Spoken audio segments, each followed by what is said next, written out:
If you guys are a big fan of ArtStation and browsing portfolios like I am, you guys may see a lot of work is presented in this similar fashion. So you've got a floor material with the object, this is untextured, but you have the object on top of it, and then you've almost got this fade to it. And we were having this discussion in the Discord, in our art Discord, which I will leave a link in the description on how to do this, and people had a lot of questions about it. So I thought I'm going to make a quick video and show you guys exactly how it's done. So no intro, whatever, let's just hop right into it.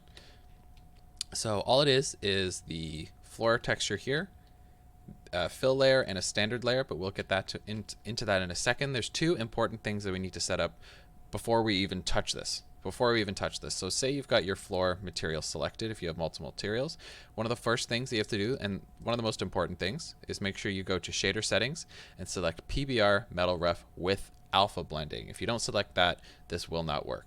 So that is the very first thing you have to get selected. The second thing is when you have the floor texture selected, make sure you go into texture set settings and add the opacity channel. So just like this, I'm going to remove it, go to here, opacity. Now you can work with the opacity channel. So I'm going to go ahead and delete these two layers, and we'll start from scratch. Great, so I've just got my standard stylized floor texture.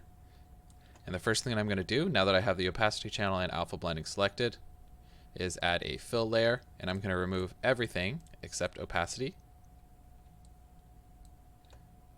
There we go.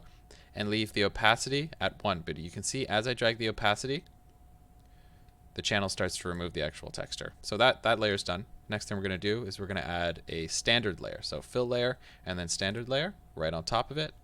And we're going to make sure everything is unselected except opacity, just like the first one. But this one, the opacity is set to 0. So just like this. Very, very easy.